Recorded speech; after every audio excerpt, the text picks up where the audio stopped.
What would you do if you found out that everything you built, the wealth, the company, the story of your success, was slowly being poisoned from the inside? For Henry Gallagher, a self-made millionaire and respected CEO, this nightmare became his reality. Henry Gallagher sat in his lavish office, the large windows framing a view of the bustling city below. A sleek car stood parked in his private garage, a symbol of the wealth and success he had worked so hard to achieve. His penthouse apartment was filled with reminders of his journey, from his early days hustling in the market to the thriving business empire he now led. But behind the house of cards he'd built lay a deeper concern. Whispers of corruption within his own company had started to spread like wildfire. It wasn't just the story of a few disgruntled employees. There were real fears and uncertainty hanging in the air. The same drama that had fueled his comeback was now threatening to undo everything. Henry couldn't just sit back and watch as his mind-crafted enterprise crumbled. Taking a deep breath, he looked around his spacious office, adorned with awards and framed business accolades. He had built Gallagher Enterprises from the ground up, driven by a relentless passion and a strong moral compass. But something was off now. Money was disappearing from company accounts, and wealth that should have been reinvested into employee welfare was being squandered on opulent luxuries for a select few. His mind raced with questions. Who was behind this? And more importantly, how deep did the suffering go? He needed answers, and he knew he wouldn't find them from his house of marble and glass, perched above the market like a king looking down from his apartment. After a restless night, Henry knew he couldn't stand idly by. He couldn't shake the feeling that he was losing touch with the very essence of his company. So, he made a bold decision. He'd have to go undercover, slipping back into the story of a man chasing the American dream, a man who still remembered the drama of being overlooked and underestimated. With the help of his old friend and confidant Samuel, Henry adopted a new identity, John Harper, an ordinary man with a humble background and no wealth to his name. Samuel, his closest ally, had seen him through the early days of suffering and comeback, and understood why Henry needed to do this. The next morning, Henry arrived at Gallagher Enterprises as John. No chauffeur, no tailored suit, just an old jacket, worn-out shoes, and a look of determination. The high-tech, market-dominating corporate headquarters seemed almost foreign to him. He watched as sleek luxury cars zipped in and out of the parking lot, the house-like glass panels of the building reflecting the ambitions of those within. No one knew he was their boss, the mind behind every strategic move, the creator of the wealth they all sought to bask in. At the front desk, he was met with indifference, the receptionist barely glancing at him before handing over a visitor's pass. For the first time in years, he felt invisible, just another face in the crowd. After a long wait in a cramped room filled with other hopeful applicants, Henry finally faced a stern-looking HR manager, Carla. Her eyes scanned his fabricated resume, a mix of half-truths and carefully crafted lies. "John Harper, is it?" she asked, barely concealing her disinterest. "You have some experience. Why finance?" Henry leaned forward slightly, choosing his words carefully. "I've always been good with numbers. I just need a chance." Carla arched an eyebrow, unimpressed. "We'll see about that." She waved him off dismissively. And just like that, Henry, now John, found himself at the very bottom of his own company, a junior clerk in a sea of workers. His first day was a whirlwind. The finance department was a maze of cubicles, and he could sense the tension hanging thick in the air. The hum of computers, the clattering of keyboards, and the occasional murmur of voices painted a picture of a market where human connection was all but lost. As he settled into his cramped desk, he noticed the strained faces around him, young men and women, some fresh out of school, working tirelessly. There was no joy, no excitement, just the suffering of people trapped in a system that seemed to drain them. The money was good, but the hope was gone. He realized then that the wealth he had envisioned wasn't the wealth his employees experienced. Over the next few days, Henry, now fully immersed as John, watched and listened. He saw the way the junior staff were micromanaged and bullied, their ideas dismissed, their time controlled down to the last second. The drama was subtle but constant, middle management pulling strings, exploiting the hard work of those below them. He tried to blend in, to be just another cog in the machine. But every injustice he witnessed made his blood boil. This wasn't the company he had created. This was a house of cards built on fear, intimidation, and lies. And yet, without concrete evidence, he couldn't act. He needed to see more, to uncover the full extent of the rot within. One evening, as he was leaving the office, he overheard a heated conversation between two junior employees. "Did you hear about Ryan? They fired him. No warning, nothing. He was just trying to speak up about the missing funds," whispered a young woman named Claire, her eyes darting around nervously. "They said he was causing trouble, but he was right. That money, it's not just missing. Someone's stealing it." Her companion, a lanky young man with a perpetually worried expression, glanced around anxiously. "Keep your voice down, Claire. If they hear you, you could be next." The drama of their words struck Henry deeply. He knew he had to dig deeper. The tension in the office was palpable, and Henry realized that it wasn't just about money. It was about control, mind games, and suffering. The junior staff were living in fear, constantly looking over their shoulders, afraid of stepping out of line. Yet despite the hardships, there was a glimmer of hope. In small pockets, there were whispers of resistance, employees quietly supporting each other, sharing information, and pushing back against the oppressive atmosphere. The story of Henry's undercover mission had just begun, but already he could see the stakes were higher than he ever imagined. The mind games being played went beyond simple money theft. They were eroding the very soul of his company. With each passing day, Henry's resolve hardened. He had gone undercover to understand the story behind the rumors, but now it was personal. He saw the way Carla, the HR manager, dismissed people without a second thought, her eyes cold and calculating. He noticed the subtle power plays between middle managers, the whispered conversations, the way they'd gather in the corner offices like conspirators planning a heist. But most of all, he saw the suffering etched on the faces of those around him. Good people who had put their hope and trust in a company that was betraying them at every turn. By the end of his first week, Henry knew what he had to do. He needed to get closer to the heart of the corruption, to peel back the layers of deceit and expose the ugly truth. But he'd have to tread carefully. One wrong move, and his story would end before it even began. He couldn't afford to be caught. Not yet. So, with a steady gaze and a heart full of determination, Henry, now John, prepared himself for the long road ahead. The days seemed to blur together as Henry, still under the guise of John Harper, settled into his role as a junior clerk. The more he observed, the more unsettling patterns he noticed. Employees were walking on eggshells, whispering in hushed tones, and darting nervous glances at the higher-ups. The drama of it all felt surreal, like watching a sinister story unfold in slow motion. Every so often he would catch a glimpse of Carla,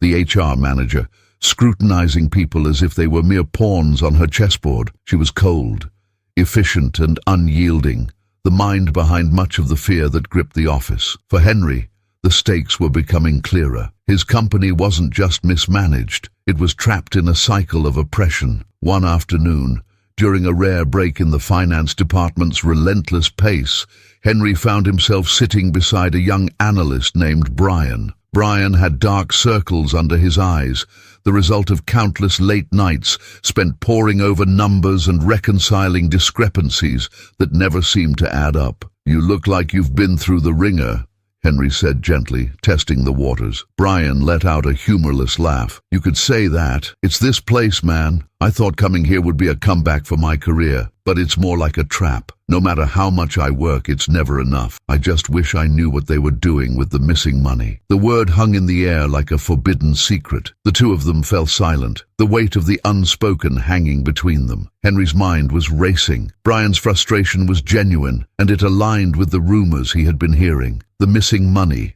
the oppressive management, the fear. It was all connected. He needed to gain Brian's trust if he wanted to get to the bottom of it. "What do you mean?" Henry asked cautiously. Brian hesitated, his gaze flickering around to make sure no one else was listening. "I probably shouldn't be saying this, but there's something wrong here. Funds go missing and suddenly new cars show up in the executive's parking lot.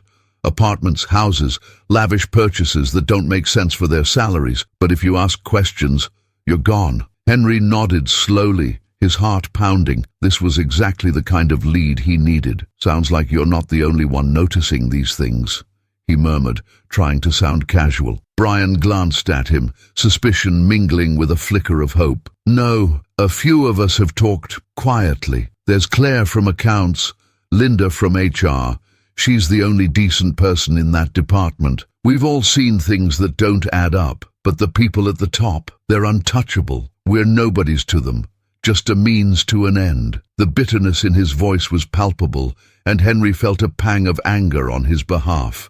His wealth and power had been used to build a company that now seemed intent on crushing the very people it was supposed to support. As days turned into weeks, Henry, still as John, slowly made inroads with Brian and the others. They were cautious, always watching their backs, but the shared sense of suffering and hope created a bond between them. Claire, the accounts assistant, was sharp and detail-oriented, always noticing inconsistencies in the numbers. Linda, the HR clerk, was kind-hearted but weary, tired of fighting a losing battle against her own department's corruption. "You have to be careful, John," Linda warned him one evening as they stood by the coffee machine, her voice low and urgent. "They're watching everyone. People have disappeared from this place. Not fired, just gone. No warning, no explanation. If they suspect you're snooping around." Her words trailed off, but the unspoken threat was clear. Henry's stomach churned. He wasn't just risking his money or reputation. He was putting these people's lives and livelihoods on the line. He had to be smart, patient. "Don't worry," he said softly. "I'm just here to do my job." But even as he said it, he knew he was lying. He wasn't here to crunch numbers. He was here to uncover the rot at the core of his company. The breakthrough came one evening when he stayed late, long after most of the staff had gone home. As he was tidying up his desk, he heard voices drifting from a nearby conference room. "They'll never trace it back to us. The shell companies are airtight. We've been skimming money for years, and no one's caught on yet." Henry's pulse quickened as he crept closer, staying just out of sight. Two senior managers, oblivious to his presence, were laughing softly. "What about Gallagher? You don't think he suspects?" one of them asked, a note of concern in his voice. The other manager snorted. "Please, the old man's out of touch. He doesn't even know what's happening in his own backyard. As long as the market keeps turning, he's happy." Henry's hands clenched into fists. So this was it, the confirmation he needed. They were stealing from him, right under his nose, and using his wealth to fund their own lifestyles. But it wasn't just about the money, the mind games, the fear, the suffering. It was all part of a larger scheme to maintain control. He felt a surge of rage, but he forced himself to remain calm. He needed more than just overheard conversations. He needed proof. Over the next few weeks, Henry quietly gathered evidence. He intercepted emails, recorded conversations, and compiled a dossier of documents that painted a damning picture. It was grueling, nerve-wracking work, always done in secret, always with the risk of being discovered. But with every new piece of information, the story became clearer. The corruption was deep, stretching across departments, and even implicating some of the board members. He had thought he was fighting a small fire, but it was more like an inferno threatening to consume everything. The turning point came when he found Linda sobbing quietly at her desk one evening. Concerned, he approached her. "Linda, what's wrong?" She looked up, her face streaked with tears. "They're making me fire Brian. They say he's been stealing, but it's a lie. He's one of the good ones, John. If I don't do it, they'll fire me too." Henry's heart ached at the sight of her despair. He knew Brian wasn't the thief. He was the scapegoat. This was the pattern. Anyone who got too close to the truth was silenced. "You're not alone," he whispered fiercely. "We're going to stop this, but I need you to trust me. Can you do that?" Linda stared at him, her eyes wide and filled with a fragile hope. Slowly, she nodded. "What can I do?" Henry took a deep breath. This was it, the moment of no return. "I need you to help me access the higher-ups' files. I know it's dangerous, but if we can get the right evidence, we can blow this wide open." For a long moment, Linda didn't respond. Then, she squared her shoulders, wiping away her tears. "Okay, let's do it." The atmosphere in the office had shifted. Henry, still masquerading as John Harper, could feel it in every tense interaction, every hushed whisper. With Linda's help, he had managed to access files that painted a damning picture. Financial records, hidden transactions, and correspondence between top executives. The deeper he delved, the more the story took shape. Gerald Stanton, the chief operating officer, was the spider at the center of this web of deceit. Using his position and influence, he had been skimming money from the company for years, funneling it through a labyrinth of offshore accounts and shell companies. But it wasn't just about wealth. The mind games and manipulation were far more sinister. Late one evening, Henry sat hunched over a pile of documents in a deserted break room, his heart pounding. Each piece of evidence connected another dot, revealing just how deep the corruption ran. Gerald wasn't alone. Several senior managers and even a few board members were involved. They were all complicit, their fingers dirty with stolen money. It was a drama of greed and betrayal that went beyond anything Henry had imagined. He thought of Brian, Claire, and all the other employees who were suffering because of these men's greed. The story wasn't just about numbers on a spreadsheet. It was about people's lives. He leaned back, rubbing his temples. His mind was racing, trying to process the enormity of what he had uncovered. If he went public with this, it could destroy the company. Thousands of jobs could be lost, families ruined. But if he stayed silent, he'd be allowing the corruption to fester, to consume everything he'd built. The market was already fragile, and a scandal like this could send it into a tailspin. He had to be strategic. One wrong move, and the house of cards would collapse. The weight of the decision was suffocating. He couldn't see a way out. "What would you do, Dad?" he whispered, thinking of his father, who had always been his guiding light. The answer came in the form of a late-night message from the external investigator he had contacted weeks ago. "We've got a problem," the investigator wrote. "There's more to this than just embezzlement. We've traced some of the money. It's linked to a federal case. Gerald's been laundering through black market channels. If this comes out, it's not just your company on the line. It's you. Your name's on some of these accounts, Henry." A chill ran down his spine. Gerald was setting him up, using his own wealth against him. If the authorities got involved, Henry could end up in prison, framed for crimes he didn't commit. He stared at the screen, numb. The drama had escalated beyond a simple story of corporate greed. This was a full-scale war, and Gerald had planned every move meticulously. But Henry wasn't about to back down. He'd faced adversity before. He'd clawed his way up from nothing, defied the odds, and built an empire. He wasn't going to let some corrupt COO tear it all apart. With a surge of determination, he picked up the phone and dialed the investigator's number. "We're going to need more evidence," he said, his voice steady. "Get everything you can on Gerald and his team. I want every transaction, every email, every dirty little secret." The days that followed were a blur of covert meetings, whispered phone calls, and sleepless nights. Henry felt like he was teetering on the edge of a knife, every step fraught with danger. He couldn't trust anyone, not even some of the board members he had once considered friends. The more he uncovered, the clearer it became that this was a conspiracy that stretched back years. Gerald had been slowly poisoning the company from the inside, twisting it to serve his own ends. And Henry, blinded by his own wealth and success, had failed to see it until now. One afternoon, as he was leaving the office, he received an urgent text from Linda. "They know, John. Gerald's onto you. He's called security." His blood ran cold. He was out of time. He had to act. Now, heart pounding, he hurried to his desk, stuffing the critical documents into his bag. If Gerald's men found him, everything would be lost. He bolted for the exit, but before he could reach it, two burly security guards stepped in front of him. "Mr. Stanton wants to see you," one of them said flatly. There was no room for argument. They flanked him, guiding him toward Gerald's office. The room was dimly lit, shadows casting eerie shapes across the walls. Gerald sat behind his massive oak desk, a smirk playing on his lips. "John Harper," he drawled, leaning back in his chair. "Or should I say, Henry Gallagher?" Henry's heart skipped a beat, but he kept his expression neutral. "I don't know what you're talking about," Gerald chuckled, a dark, humorless sound. "Please, drop the act. I've known who you were for weeks. Did you really think you could waltz in here, play the hero, and I wouldn't notice?" He gestured to a stack of papers on his desk. "I have everything, Henry. Every document you've collected, every email you've sent. You've been sloppy." Panic clawed at Henry's chest, but he forced himself to remain calm. "Then why haven't you turned me in?" he challenged, meeting Gerald's gaze steadily. Gerald's smile widened. "Because I want to see you squirm. You think you're so righteous, don't you? So above it all. But look where you are. Cornered, powerless. You have no money, no wealth to back you up. I could crush you right now, and no one would even blink." He leaned forward, eyes glittering with malice. "But I'm not going to do that.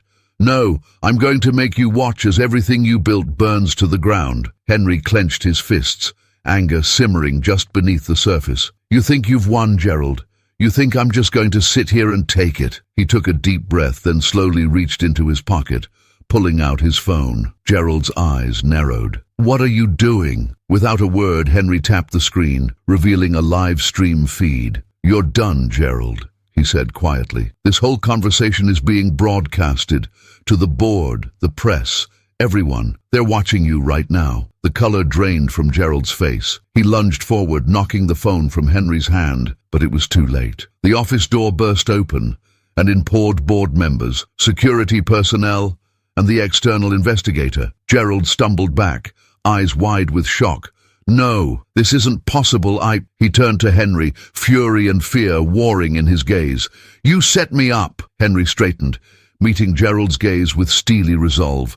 "No, Gerald, you did this to yourself." The room erupted into chaos as Gerald was restrained and led away, shouting threats and denials. Henry stood amidst it all, his heart pounding with a mixture of relief and lingering rage. But even as the truth came crashing down, Henry knew the battle wasn't over. This was just the beginning. He had exposed Gerald, but the fallout would be immense.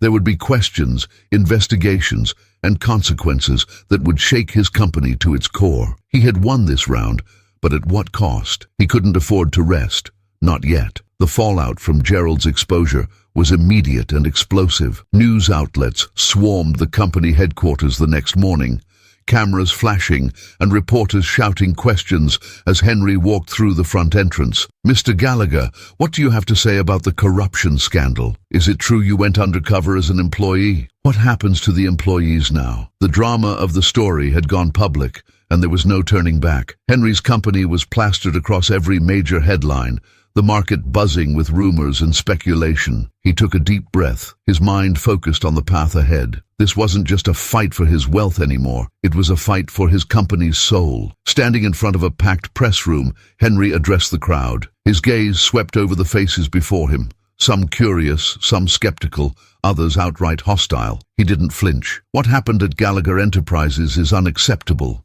he began, his voice steady. "As the CEO, I take full responsibility for allowing this corruption to fester, but I want to make one thing clear. This company was built on integrity, on the belief that we can do business the right way, and I will do everything in my power to restore that trust." There was a murmur of disbelief, but he pushed on. "Effective immediately.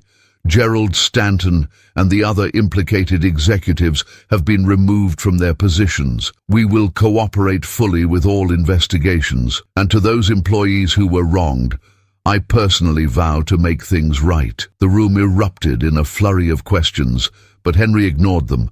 Stepping down from the podium, he had more important things to do. Back in his office, his real office, not the cramped cubicle he had been working from as John Harper, he began reaching out to the employees who had been mistreated. Brian, Claire, and Linda were among the first he called in. "You didn't have to do this," Brian said quietly, looking down at the letter of reinstatement in his hands. "You could have just walked away." Henry shook his head, his gaze steady. "No, I couldn't. I created this company to be more than just a market-driven machine. I failed you all, and I'm going to spend the rest of my time here making up for it." For Claire, he offered a promotion, recognizing her sharp mind and attention to detail that had gone unnoticed for so long. "You're wasted in that entry-level position," he told her, smiling slightly as her eyes widened in surprise. "I need someone I can trust in a higher role, someone who cares about more than just money." Claire blinked, tears filling her eyes. "I don't know what to say." "Thank you, Mr. Gallagher." Henry nodded. "Call me Henry."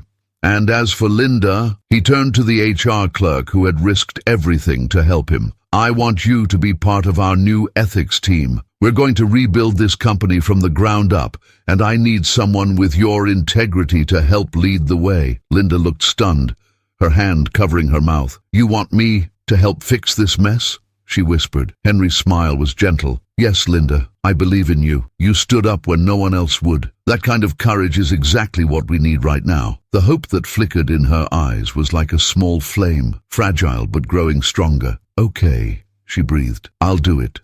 I'll help. It was a small victory, but a meaningful one. These were the people who had suffered the most, and now they would be at the forefront of his efforts to rebuild. But not everyone was so easily convinced. The board of directors was in an uproar, divided between those who supported Henry's drastic measures and those who saw him as a liability. "You've jeopardized everything, Henry," one board member shouted during a heated meeting. "The market is in chaos. Our wealth is plummeting. Investors are pulling out. We need stability, not a crusade." Henry stood his ground, meeting their anger with unyielding resolve. "We can't have stability built on corruption," he shot back. "I'd rather lose money doing the right thing than gain it through deceit." There was a tense silence. Then one of the senior members cleared his throat. "You have a point, Henry, but we need to show results. What's your plan?" Taking a deep breath, Henry outlined his vision for a complete restructuring of the company. New leadership, stricter oversight, and a zero-tolerance policy for unethical behavior. He proposed a whistleblower protection program and a dedicated team to handle employee concerns, led by none other than Linda. "We're going to turn this company around," he said firmly. "And when we do, people will know Gallagher Enterprises for its integrity, not its drama." The board was skeptical, but they grudgingly agreed to give him time. "You have 6 months," one of the members warned. "If things don't improve, we'll have no choice but to replace you." Henry nodded, accepting the challenge. 6 months wasn't much time, but it was enough to start turning the tide. He threw himself into the work, spending long hours reviewing policies, meeting with employees, and personally overseeing the cleanup of the company's tarnished image. The market was still volatile, the money still shaky, but there was a sense of hope in the air. People were beginning to believe that change was possible. One evening, as he walked through the nearly empty office, he came across Linda sitting alone, poring over documents. "You should go home," he said softly, stepping into the room. She looked up, startled, then smiled wearily. "I could say the same to you," Henry chuckled, pulling up a chair. "Touché." They sat in comfortable silence for a moment. Then Linda sighed. "Do you think we can really fix this, Henry?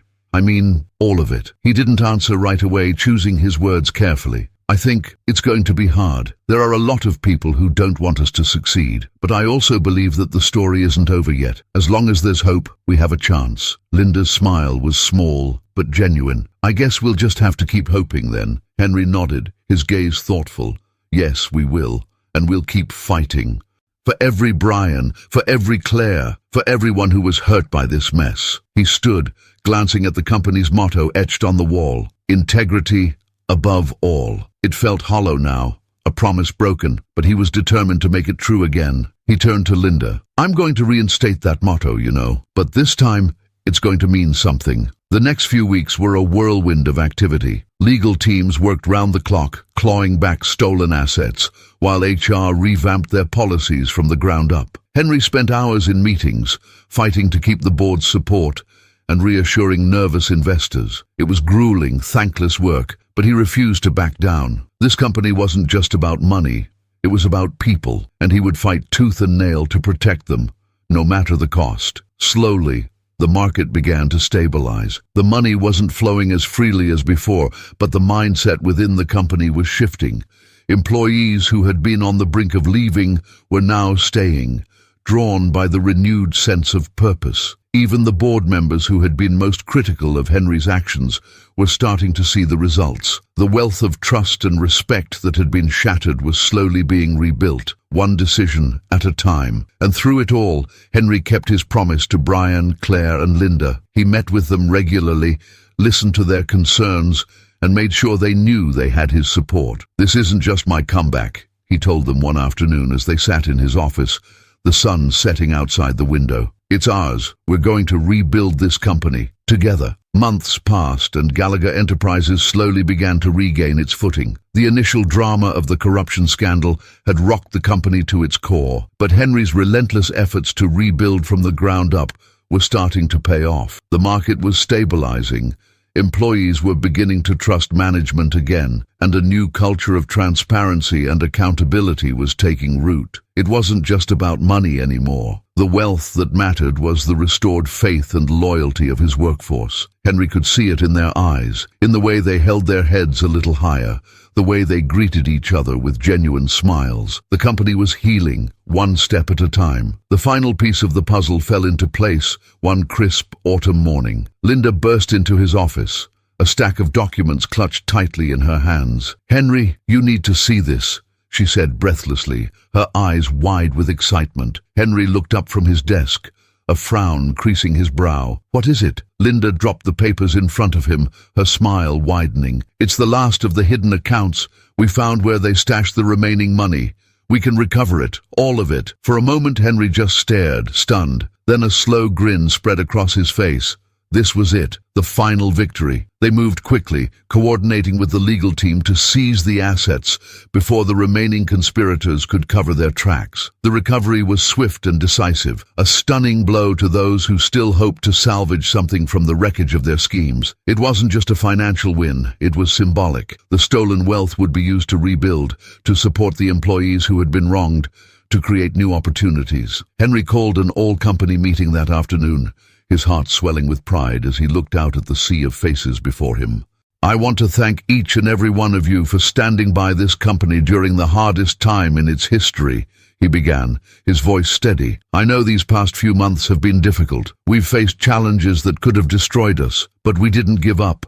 And because of your hope, your dedication, and your belief in what this company stands for, we've emerged stronger than ever." There was a murmur of agreement, the tension in the room melting away. Henry took a deep breath, feeling the mind-numbing pressure of the past months lift just a little. "Today, I'm proud to announce that every penny that was stolen has been recovered, and that money will be used to ensure that Gallagher Enterprises is a place where integrity truly comes first." The applause was thunderous, echoing through the building. Henry's gaze swept over the crowd, lingering on familiar faces. Brian, Claire, Linda, all of them standing tall, their eyes shining with hope. They had been through suffering, betrayal, and uncertainty, but they had come out the other side. As the applause died down, he smiled, his voice quiet but firm. "This company is not just a house of profits and losses. It's a story of people like you who make it what it is.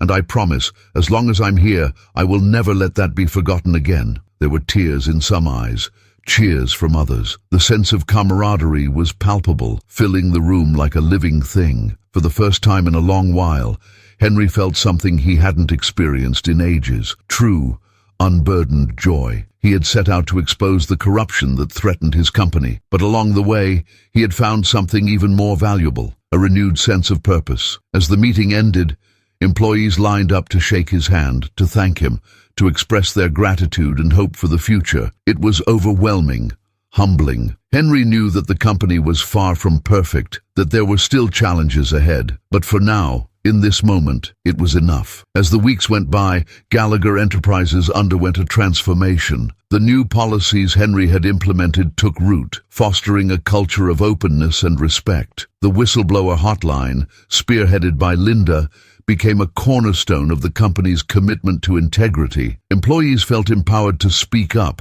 knowing they had the support of leadership. Henry, true to his word, stepped back from day-to-day operations, appointing Linda and Brian to senior positions within the newly established Ethics and Oversight Committee. "You've earned this," he told them one afternoon as they sat in his office. "This company needs leaders who understand what it means to put people first, and that's both of you." Brian looked stunned.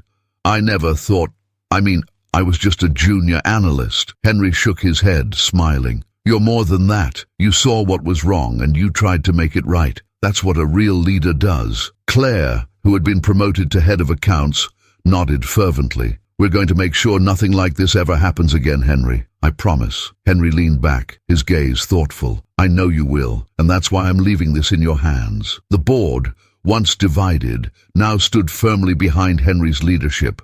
The market began to respond positively, with investors slowly regaining confidence. The money flowed again, but this time it was being used to support employee wellness programs, to fund training and development, and to reinvest in the community. The wealth Henry had built was no longer just about profits, it was about people, and that, he realized, was the true measure of success. One evening, as the sun dipped low over the city skyline, Henry stood outside the newly renovated Gallagher Enterprises building. The glass facade gleamed in the fading light, the house of mirrors that had once reflected greed and deceit now shining with promise. Above the entrance, the company's new motto was etched in bold letters, "Integrity above all." He traced the words with his eyes, feeling a swell of pride and satisfaction. This story was his legacy, not the wealth or the money, not the power or the influence, but the people who made it all possible. Linda joined him, her gaze following his. "It's beautiful," she murmured. Henry nodded, a soft smile tugging at his lips. "It is, and it's just the beginning." They stood in silence for a moment, watching as employees streamed out of the building, chatting and laughing, the tension of the past months finally lifting. "Do you think we did enough?" Linda asked quietly. Henry turned to her, his expression thoughtful. "I think we've done what we can, and now it's up to them, to all of us, to keep it going." As he walked away from the building, he couldn't help but feel a sense of closure. The drama was over, the story resolved. He had gone undercover to root out corruption, but he had ended up finding something far more precious, a renewed sense of purpose, a mindset of integrity that would guide the company long after he was gone. And for the first time in a long while, he felt truly at peace. Have you ever wondered what you would do if your entire world was turned upside down by people you thought you could trust? If you were in Henry's shoes, would you have taken the risk of going undercover, or would you have confronted them directly? What's more important, protecting your wealth or standing up for your principles? Share your thoughts in the comments below. And if you enjoyed this story of drama, hope, and unexpected comebacks, don't forget to subscribe to the channel and hit the notification bell. That way, you'll never miss another exciting story that dives into the heart of personal struggle, suffering, and the fight for what's right.